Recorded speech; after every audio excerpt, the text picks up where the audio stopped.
Hasil menampilkan data dari penulis, berikutnya kita akan membuat fungsi untuk menambahkan data dari seorang penulis. Nah, misalnya nanti ada seorang penulis baru yang masuk ke perpustakaan kita atau dari buku baru, terus penulisnya itu baru ya. Jadi kita bisa tambahkan data penulisnya terlebih dulu. Nah, kita akan buat tombol di sini untuk tambah penulisnya ya. Jadi kita buat di sini. Jadi setelah data penulis di sini kita bisa buat dengan anchor, terus kita buat dengan kelasnya button primary. Nah, ini kelasnya itu dari Bootstrap ya. Nah, di sini untuk atribut ref-nya ini nanti kita pasang link untuk routing ke create atau create dari data author atau penulisnya. Nah, di sini kita tulis untuk tulisan yang ditampilkan ke user, tambah penulis misalnya. Nah, seperti ini kita bisa refresh. Nah, kita dapat tampilan yang seperti ini. Nah, berikutnya kita akan buat fungsi untuk menampilkan view-nya ya. Jadi, untuk view dari tambah penulis ini, supaya kita bisa menambahkan penulis tentunya. Nah, kita buat di dalam folder author juga dengan nama create.blade.php seperti ini. Lalu untuk extend-nya kita gunakan sama ya, kita extend seperti ini, kita copy bisa seperti ini. Kemudian di sini kita buat section-nya, content, seperti ini. Nah, kita buat di sini untuk kelasnya box seperti ini. Lalu di sini box header, terus kita buat box title mungkin. Atau kita buat H1 gitu aja ya. Atau H3. Tambah data penulis seperti ini. Lalu kita akan buat formnya di bawahnya. Kita coba untuk bikin routingnya terlebih dulu ya. Nah, untuk routing create-nya kita buat di controller create ini.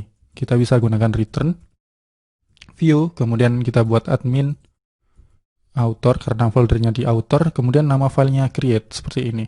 Nah, di sini kita bisa buat untuk routingnya di dalam admin.php. Nah, di sini kita copy aja routingnya. Nah, di sini kita buat author create seperti ini. Lalu di sini index kita rubah dengan create. Lalu di sini kita rubah dengan create seperti ini.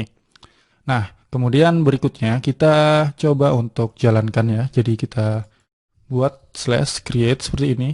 Nah, kita punya tampilan yang seperti ini. Oke, lanjut berikutnya kita bisa buat untuk tampilan formnya ya. Jadi di sini kelasnya untuk headingnya kita gunakan box title seperti ini. Kemudian untuk box body-nya kita isi dengan formnya ya. Kita buat di dalam box body seperti ini. Nah, untuk formnya kita bisa gunakan seperti ini form. Actionnya nanti kita isi dengan action yang kita inginkan ya. Terus metodenya kita buat post karena kita akan menyimpan data. Kemudian kita isi dengan CSRF supaya kita nggak ada error CSRF. Oke, kemudian kita buat form group atau kelas form group untuk grouping dari formnya. Kemudian di sini ada label. Nah, misalnya di sini nama seperti itu. Kemudian di sini kita buat input dengan kelasnya itu form control seperti ini. Nah, di sini tipenya text, terus name-nya kita buat name seperti ini. Nah, mungkin kita buat placeholder ya. Masukkan nama penulis seperti ini. Lalu di bawah kita bisa buat lagi form group. Kemudian di sini kita buat input dengan tipe submit ya. Seperti ini, value-nya tambah. Oke, untuk kelasnya mungkin kita bisa buat kelasnya button primary seperti ini. Kita coba refresh. Nah, kita punya tampilan yang seperti ini, oke. Jadi kita bisa tambahkan data penulis nantinya. Nah, kita balik ke sini lagi ya untuk ke author create ini. Nah, di sini kita belum masuk ke halaman create-nya. Kita akan buat ya. Jadi di sini kita akan tambahkan linknya untuk di index. Kita akan gunakan helper route. Nah, untuk helper route kita itu panggil nama dari routingnya. Jadi ini lebih enak ya. Admin author .create seperti ini. Kita bisa refresh. Nah, ketika kita klik di sini, maka akan muncul data dari penulisnya atau form untuk menambahkan data dari penulis. Oke, kemudian berikutnya untuk sidebar-nya ini juga kita belum punya. Nah, untuk penulis kan kita udah bikin halamannya nih. Kita akan tambahkan di sidebar ini. Oke, kita panggil sidebar di sini.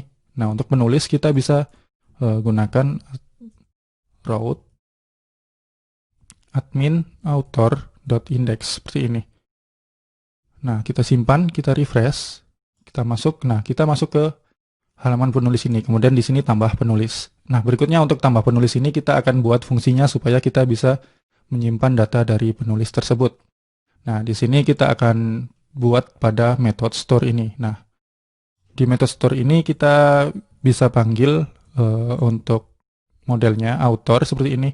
Jangan lupa untuk di use ini ya, use app author untuk modelnya. Kemudian di sini kita buat create request only. Jadi kita buat array dari request only seperti ini. Name seperti itu. Oke, kemudian kita return redirect route admin author index seperti ini. Oke. Kemudian kita coba untuk tambahkan datanya ya. Kita refresh dulu. Tentunya belum bisa karena kita belum bikin routingnya. Kita bisa copy aja ini. Oke, kita buat metodenya dengan post seperti ini. Kemudian di sini author store. Di sini juga store. Oke, kita bisa buat untuk actionnya di formnya itu ke sana ya. Jadi action ini kita panggil dengan route admin author store. Jadi kita akan panggil routingnya itu. Oke, seperti ini kita simpan. Kemudian kita refresh sini. Lalu kita masukkan nama penulisnya. Misalnya di sini saya tulis Amirul ya, tambah. Oke, nah di sini add name to available property to allow mass assignment. Nah, defaultnya di Laravel itu kan mass assignment itu nggak boleh. Atau kalau kita pakai create atau method create itu nggak boleh diizinin langsung seperti itu. Jadi di model author di sini kita harus nambahin protected available name seperti ini. Nah, ini solusinya seperti ini. Tapi kalau saya biasanya itu pakai guarded ya. Jadi misalnya di sini protected guarded seperti ini. Kemudian kita isi dengan array kosong seperti ini aja. Nah, jadi kalau nanti ada tambahan field baru di model atau tabel author, kita nggak perlu isi available lagi. Jadi otomatis dia bisa melakukan mass assignment pada form tersebut. Kita coba refresh, kita masukkan Amirul, kita tambah. Nah, di sini data Amirul udah masuk ya. Jadi di sini ada data Amirul. Nah, misalnya kita ingin untuk urutannya itu yang paling baru di atas ya. Jadi yang terakhir ditambahkan itu paling atas di sini. Itu bisa. Jadi pada data controller ini untuk data tablesnya kita bisa buat seperti ini. Latest seperti ini. Langsung aja kita refresh. Oke, di sini ada error author latest query. Oke, kita coba cek errornya kenapa nggak mau. Kita coba get. Kita refresh. Oke, error. Oke, sepertinya ini dari ID yang ada di sini ya. Oke, jadi kita bisa balikin terlebih dulu, nanti kita akan handle itu ya. Jadi mungkin itu dari ID ini, jadi bisa bikin error ya. Oke, nah di sini kita bisa lihat bahwa kita sudah bisa menambahkan data dari penulis baru. Nah, berikutnya kita akan coba untuk buat tampilan untuk editnya ya. Jadi untuk edit data dan fungsi edit datanya tersebut. Jadi di sini kita belum punya di data tabelnya. Nah, kita akan belajar bagaimana menambahkan kolom pada data table. Oke, kita lanjut di bagian berikutnya.